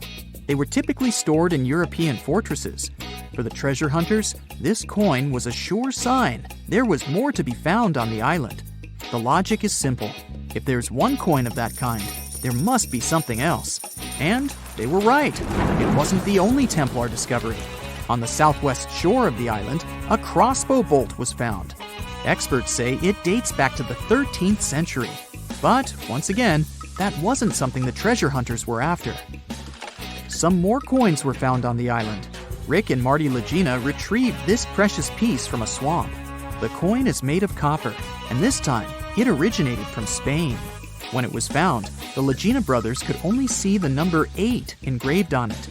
But later on, some experts studied this coin and claimed it was made sometime around the 17th century. They managed to clean it well and saw the date 1652 engraved on the back of this coin. There's a theory stating that Spanish explorers found some treasure, but hid it instead of taking it to the king. So maybe this coin just dropped out of the chest full of coins and jewels and is part of the treasure everyone was after. Or someone could have accidentally lost it while looking for the treasure. Who knows? One more famous treasure hunter is Gary Drayton. Gary and his team, together with Rick Legina, came across 2 coins while metal detecting the island. Those were 17th century King Charles II Britannia coins. One of them had a very clear inscription on it, stating that the coin was minted back in 1771. Another swamp treasure of possibly Spanish origin is also here. This time, it's a silver ring. A specialist studied it closely and reported that it had been repaired twice. The ring was once made bigger, and it was also made smaller ones. It's decorated with a floral design, which was popular in Europe in the 1730s. Among all the other curious things, Rick and Marty Legina found a silver button at Isaac Point. The button's pretty old. It supposedly dates back to the middle of the 18th century, and the notorious money pit was discovered later. This is why it wasn't a big deal of a find. It could simply belong to some farmer peacefully raising livestock on the island. There's no official record of any chest full of gems and coins found on Oak Island, but enthusiasts did find some jewels there. First off, the team found a brooch with a magnificent red gem. They mistakenly thought it was a ruby, but a professional gemologist stated it was a garnet. The piece was made of silver, and it's pretty old. Experts believe it was made around the 15 or 1600s. Another brooch they found didn't have any gems on it, but it had an intricate design. It's a brooch with a leaf design and an ornate rope. There are 13 branches of the leaf, which instantly created more mystery to the whole treasure hunting. First off, there's a carving with a 13-branched tree on a rock on the north shore of this island. What's more, many people believe that the number 13 is important to the Knights Templar. The enthusiasts also found a brooch not far away from the place where Daniel McGinnis, the guy who found the money pit, lived. The brooch was shown to a professional gemologist, Charles Luton Brain. He had to break it to the team that there were no gems adorning this piece of jewelry. In fact, the stone that seemed to be a gem was just a piece of glass. It was processed using a special technique though, so it was leaded glass. The enthusiasts decided to study the brooch even more and found out that part of the brooch was made of gold. The specialists claim that the brooch dates back to the 14th century. Was it the treasure everyone was looking for? It was April 10th, 1912. Richard had just departed from Southampton, England, aboard the most famous ship of the time, dubbed the Unsinkable. Since he had just witnessed a near collision with the SS City of New York, he decided to write to his wife and report the unfortunate and frightening event. "My dearest Sal," he wrote, "we got away yesterday after a lot of trouble." Little did he know that a mere 4 days later, both his pen and the ship he was on would be lost forever at the bottom of the North Atlantic Ocean. Was this some sort of bad omen? Did Richard actually foresee what was about to happen to the ship he was on? In case you haven't figured it out by now, Mr. Richard Geddes was aboard the Titanic on the day that he wrote the letter to his wife. On April 14, 1912, the ship seemed to have been lost forever. Along with it, so many secrets and treasures have settled at the bottom of the ocean. It took until 1985 for the Titanic's wreck to be finally rediscovered using state-of-the-art sonar technology. Ever since then, they've managed to recover thousands of items from the Titanic, and many of them went on display or auction. Things like jewelry, a life jacket, a menu from the ship's restaurant, or even a sample square of carpet from the first-class stateroom have all captivated the public's attention, just like the many stories of the people on board. Scientists have even tried to come up with strategies to get the Titanic back up altogether to properly study it and stop it from getting more and more damaged at the bottom of the ocean. Some have suggested filling the wreck with ping pong balls to make it float, while others even considered injecting it with 180,000 tons of Vaseline. Another idea was to use 450,000 tons of liquid nitrogen to trap it in an iceberg that would float to the surface. But they eventually had to let go of all these potential strategies since the Titanic is way too fragile to ever be recovered. The Titanic may be one of the most interesting ships lying at the bottom of the ocean, at least in popular culture, but deep-sea divers have a lot of other stories to share. Planes also sometimes find their way to the bottom of the ocean. Deep-sea divers in Oahu, Hawaii came across the wreckage of an F-4U Corsair plane. It seems to have crashed into the ocean in 1946, as it didn't have sufficient fuel. If you can dive deep enough, you might even stumble upon statues and lost artifacts, like those found in the world's only underwater archaeological park off the coast of Naples, Italy. It features the ruins of the ancient Roman city of Baia. The underwater statues found here are breathtaking, to say the least. In an ironic twist of events, some of the equipment we intended to use to get us to the moon was lost at the bottom of the sea for a very long time. But how did that happen?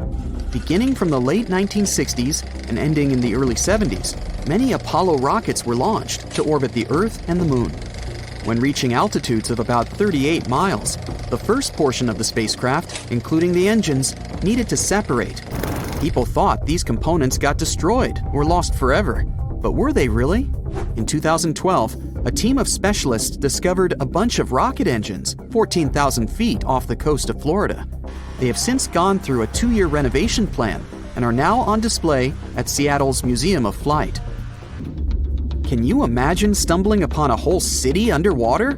Back in 2001, a lost city was discovered in the Gulf of Cambay, off the coast of India. Some archaeologists believe it to be the oldest city in history. By comparison, it's almost the size of Manhattan and features massive walls and even plazas. They stumbled upon pieces of sculpture, artwork, and even what looked like ancient wooden furniture, believed to date back up to 9,500 years ago and 5,000 years older than any city previously discovered. Okay, how about an underwater river? I can't even imagine what that would look like, but some deep divers claim to have seen it south of Tulum, Mexico. Is that even possible? Well, not really, since the Cenote Angelita Cave is not a true river, but a very special type of optical illusion. It's formed by a halocline, meaning a cloud of hydrogen sulfide at the bottom of this underwater cave. Turns out you can actually swim right through this cloud, which makes you feel like you're swimming through a flowing body of water. Not all things discovered underwater are inanimate objects. Some of them are actually quite scary sea creatures. A jellyfish might not be on your list of things to look out for if you can avoid the stings. But this giant one, also known as a lion's mane jellyfish, is the largest known species of its kind. In all fairness, you'll only uncover it if you happen to dive into the waters of the Arctic, Northern Atlantic, and Northern Pacific Oceans. You surely won't miss it, since it stretches across 120 feet from the top to the bottom of its tentacles. When it comes to deep-sea diving, a lot of people are looking to discover some lost treasure. One diver was lucky enough to have hit the literal jackpot when he came upon nearly $1 million worth of treasure on the bottom of the seabed. That was back in 2015, when this lucky diver was swimming just off the coast of Florida. What did he find, you might ask? Well, about 51 gold coins, 40 feet of gold chain, and a rare single coin that was tailored for the King of Spain, Philip V. Speaking of people looking for lost treasures, divers also sometimes found pirate ships. They discovered one of these pirate shipwrecks in 2015 off the coast of Colombia. It dates back to the 18th century. The value of this forgotten ship was estimated to be between $4 billion and $17 billion, as it contained treasures, precious stones, gold, and countless other really valuable items. By comparison, a whole island in the Bahamas is up for grabs at $75 million. A computer is the last thing you'd ever expect to discover underwater, right? And this was no regular computer, but an ancient one. And yet, someone stumbled upon it between 1900 and 1901 on the spot of a shipwreck located off one Greek island. Researchers believe this weird stone contraption to be the earliest form of a computer. It was designed to serve many purposes, such as predicting astronomical positions and eclipses on the calendar. Since humanity lost most of the technology used back then, it was wonderful to rediscover it so many years later. It let us piece together many of the ancient Greeks' accomplishments. The computer is now at the National Archaeological Museum of Athens, should you ever want to check it out in person. This has to be one of the most mysterious places on Earth. It's called the Mariana Trench, and it's the deepest part of the Earth's oceans. We really don't know how deep it is, since it's so difficult to measure, but it's somewhere around 7 miles deep and 5 times longer than the Grand Canyon. They first studied this massive underwater hole back in 1875 using a weighted rope. Back in 2012, a Canadian film director named James Cameron reached the bottom of the trench in the submersible vessel Deep Sea Challenger. Some of the most bizarre creatures on the planet call this place their home, including the Dumbo octopus, the sea cucumber, and the goblin shark. The Mariana Trench took its name after the nearby Mariana Islands, which are named Las Marianas in honor of the Spanish Queen Mariana of Austria. This hidden village is called Aogashima. It's located right in the middle of a volcanic crater. You can find it to the south of Japan, in northernmost Micronesia. The story goes that a volcano erupted in the Philippine Sea in the 1780s, causing a lot of harm to a nearby community. Half of the population managed to escape the massive eruption and came back years later to rebuild their village. At the moment, about 160 people are living there peacefully, even though the volcano is still considered to be active. Huacachina in Peru lies in one of the driest climates in the world, and still, it's a beautiful town, surrounded by lush palm trees. It also has a lagoon, which is said to have special healing properties. The settlement has a little over 90 residents that manage small businesses. Most of them use sand as their primary resource. Some offer sandboarding services or even provide luxury dinners in the desert. For over 500 years, a small group of people has been living on a cliffside of a peak called the Green Mountain. It's one of the most remote places in Oman and in the whole world. The only way to reach the settlement is on foot, by mule, or by all-terrain vehicle. It's called Al Sogara, and you need to hike around 20 minutes up a steep stone staircase to get there. The village appeared back when the locals chiseled their houses into the mountain stone to protect themselves from storms and the cold. 5 families of the Al-Sharaki tribe still call this place home, about 25 people in total. A lot of other villages like this one can be found in the region, but Al Sogara is special because it's the only one that is still inhabited. Up until 14 years ago, there wasn't even electricity or telephone lines here. The nearest road you could drive on was 9 miles away. Since there were no schools, people had to learn how to read and write at home from their elders. To this day, the villagers continue their traditional practice of building their homes by carving them directly into the mountain rock. One of the most beautiful Greek gems is Monemvasia, a castle town located in southeastern Peloponnese. It was designed to be invisible from the mainland for added protection. You can only see it from the sea. And And to reach it, you need to follow a narrow pathway that connects it to the mainland. That's actually how its name came into being. It translates to a single passage. Monemvasia was built in the Middle Ages, exclusively carved in the mountain rock. These days, a lot of old mansions have been turned into guest houses and boutique hotels. Not only is the architecture amazing and beautifully preserved, but it's also surrounded by crystal clear waters. A town with no roads? Pack your bags for Giethoorn in the Netherlands, if you don't mind traveling by boat. The town is very peaceful, probably because everyone here travels by canals. Even the mail gets delivered by water. Since there's no car traffic and people rarely move around, the town is really quiet. So quiet that the loudest sound one can hear is the quacking of a duck every now and then. It initially started as a movie set, but Hobbiton in New Zealand still exists, even after the filming of The Lord of the Rings and The Hobbit was finished. Tours to the charming set town are now available. There are 44 Hobbit holes in total, though only a few of them are actually open to the public. The isolated cliffside village of Gasadalar in the Faroe Islands has a population of only 11 people. It's mostly known for its scenic waterfall, which falls directly into the Atlantic Ocean. You could only reach it on foot, hiking through the mountains not so long ago. However, a tunnel has been constructed recently, making the place easily accessible by car. The 1980s musical Popeye had a custom set built on Malta.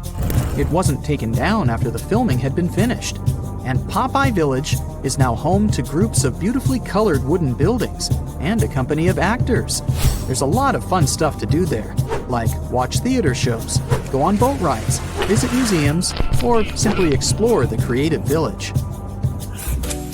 The oldest and most photographed village in Austria is called Hallstatt. It's a hidden European gem, with beautifully preserved old buildings and a subterranean salt lake.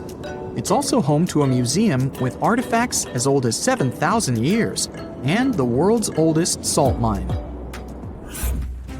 Fort Bortange in the Netherlands is a small establishment shaped like a star.